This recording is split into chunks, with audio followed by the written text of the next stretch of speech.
creative journey. It's easy to get lost, but don't worry, you'll lift off. Sometimes you just need a creative pep talk.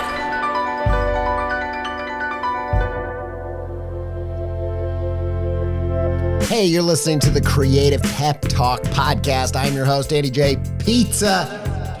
What if the problem isn't that you don't know what you want? Maybe you know what you want. Maybe it's not that you don't have great work. Maybe you have a whole portfolio of fantastic work. What if the problem is all of that just hasn't helped that much to this point? Maybe you're sick of waiting around for those perfect opportunities to come your way. So one day you get all hopped up on caffeine and you wake up at 4 a.m. and you just start cold emailing, man. You're, hello, to whom it may concern. My name is blah, blah, blah, blah. And you send hundreds of emails. You run out of email juice and the formal hellos to whom it may concerns and all that kind of stuff. And you just start direct messaging. You're just DMing and DMing them like, Hi, my name is what? My name is my name is Andy J. Pizza. I make illustrations for a living, or I'd actually like to one day. That's where you come in. And then next to the next DM and the next DM. And then you lock your phone and you just wait for the success to roll in. But it doesn't. It's just dead end after dead end after dead end. This is worse than the waiting game because you've opened up your heart and you put yourself out there and nothing happened. What do you do? That's what we're going to talk about today when you're in that spot. But before we get to that, just a little word from our beloved sponsors.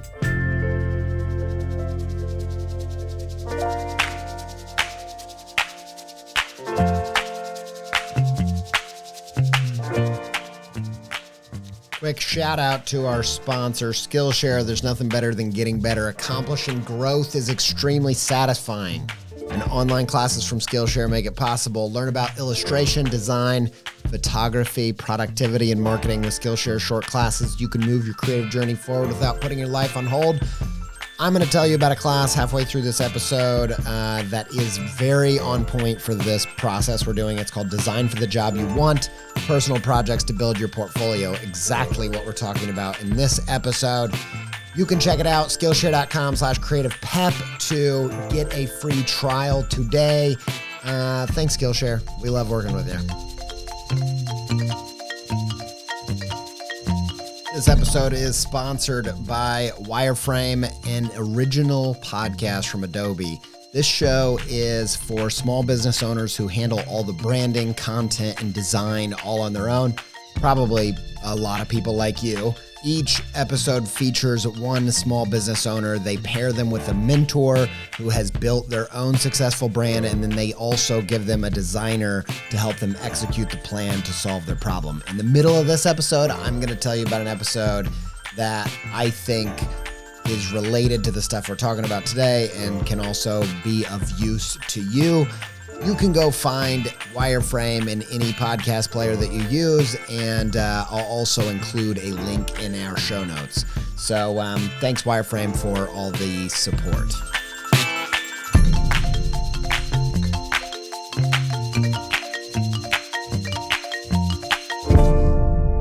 This is episode 3, the final episode of our Creative Pathfinder series. This is a 3-part series about how to know what to make today to unlock the opportunities that you're perfect for tomorrow. Essentially, what personal work can I make before anybody asks me to that will help me get the professional work that I am after? So this series is designed to help you find your creative path, help you make some of the most difficult choices a creator has to make. What should I make? Which path should I take next? And how do I actually get there?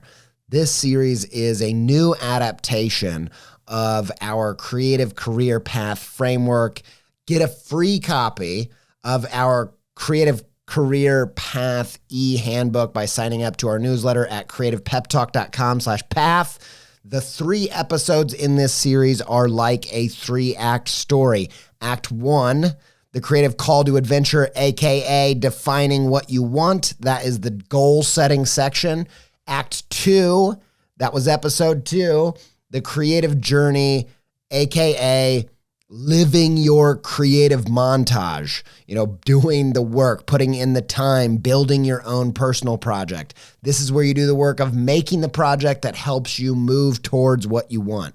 This is the making section of your path. And then act 3, which is what we're talking about today, slaying your creative dragon, aka going for the work you want head on, armed with that creative project, that creative portfolio of work, that personal work. This is the marketing section of your creative journey. Are you ready? Let's do it.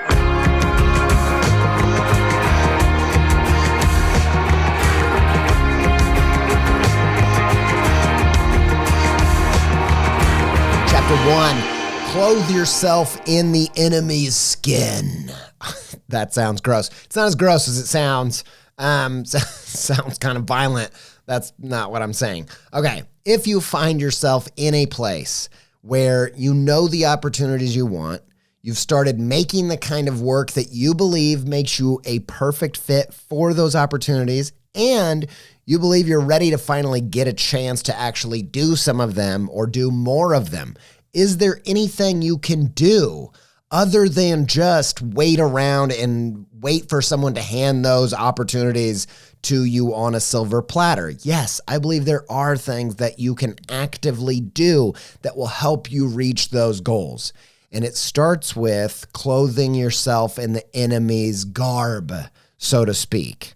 Let me explain what I mean by that. So this whole 3-part series that we're doing is heavily inspired by storytelling. Each of the 3 parts, like I mentioned, corresponds with the 3 acts of a story. This is act 3. This is where it gets interesting. This is where it all comes together. The character knows what they want. They've trained for it, and now it's time for the climax of the story. It's the boss fight. This is where it all comes together.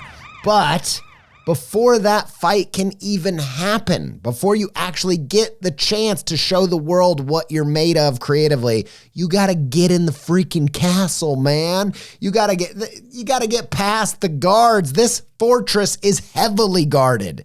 Like, maybe you could slay that dragon of making an incredible movie, but how do you get into the guarded fortress that is those pitch rooms? That is those meetings where you sell it, or even get into the movie theaters.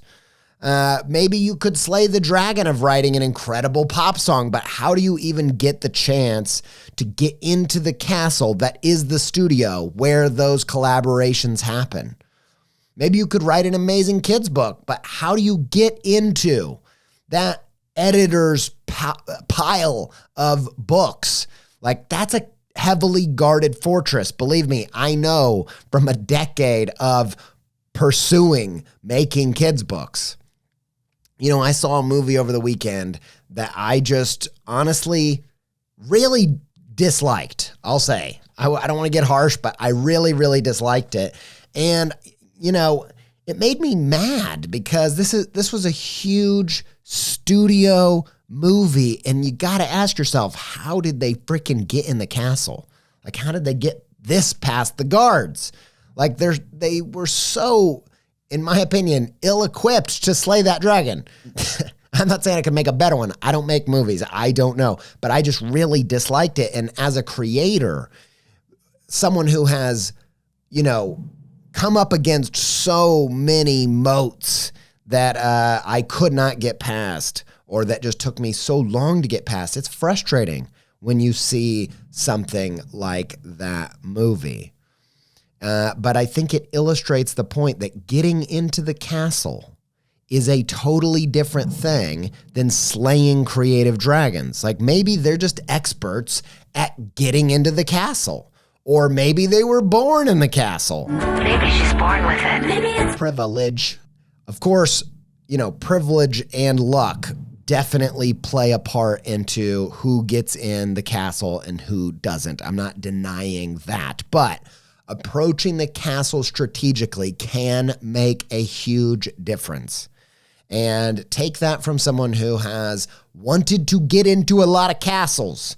You know, the castles of advertising, illustration, kids' books, public speaking, podcasting, making gig posters, editorial illustration, and even more than that. Like, there are many, many times that I have experienced setting my target on a particular goal, on a particular market that I have no experience in, and got into those places on purpose. Having done that a bunch of times, I have a few ideas on how to scale the castle walls, so to speak, or at least find backdoor entry into those arenas. And I've seen some patterns in how this happens across the board. Look, it's not going to be easy. It doesn't always work out exactly how you would like it to. But more than anything, in this episode, the thing I want to communicate is, yes, you cannot control everything. You can't control or orchestrate every outcome. But in my experience, you have so much more power than you think that you do. There is tremendous power in knowing what you want, working for it intentionally, and pursuing that in clever and persistent and thoughtful ways. You might not ever get into the inner sanctum of that castle wall that you want to be a part of, but with the right strategy, I think you can get past the moat, and it's a lot better of a place than you are right now. How does one actually do this? Let's go back and look at storytelling. We're going to have to dig past the pop culture, watered down take on myth making and go back to the source. Like in screenwriting, many follow the classic hero's journey when they're making a movie that was laid out by Christopher Vogler in his excellent book, The Writer's Journey. But this is Vogler's version, and it is a simplified take on what the comparative myth scholar Joseph Campbell originally outlined in his classic story structure that he found throughout all the world religions that he studied, and he called it the monomyth in his classic book, A Hero with a Thousand Faces. Campbell's outline actually includes several parts that you don't hear about in these later editions, in these later adaptations of the hero's journey framework. So one of the pieces that you might not have heard of, that's not usually included in the modern adaptations, is known as wearing the enemy's skin. And this perspective is key for understanding, I think, and in my experience, how to break into the markets you're desperate to create in. And although you may not have heard of this phase in the story structure, you're definitely familiar with it because it's a massively common trope in modern books, movies, and TV, and then throughout time, even old stories, old myths. You've heard the shtick. You're completely familiar with it. It's the idea of the hero gets into the castle, gets behind enemy lines by dressing up like the enemy. So in Wizard of Oz, the Scarecrow, Tin Man, and the Lion dress up as the guards to get into the witch's castle, literally. In Star Wars, Han and Luke dress up as the stormtroopers to freely move within the Death Star and eventually rescue Princess Leia. Now, these gatekeepers that you're trying to work with are not actually your enemy at all. And in fact, I can't imagine any artist truly wanting to break into an industry that they don't feel deeply passionate about and passionate about belonging to. Like, they're the opposite of your enemy. They are probably people you hope to be friends with someday. These are your people.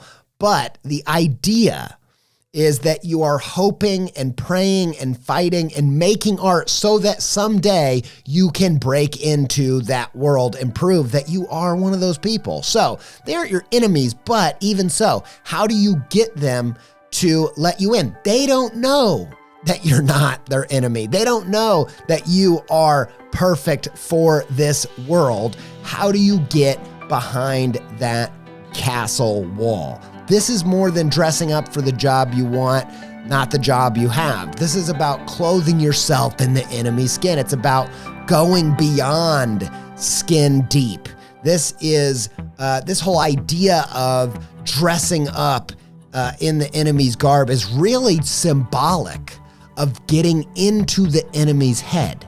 It's about seeing from their point of view, putting yourself into their shoes so that you can figure out how they see what they see, so that you can get in their sight line, so you can get their attention and wow them over and eventually letting you in for a chance at taking down that dragon. And so we are going to use this idea of dressing up as stormtroopers in your particular medium and get into your particular Death Star. Let's talk about how to do it.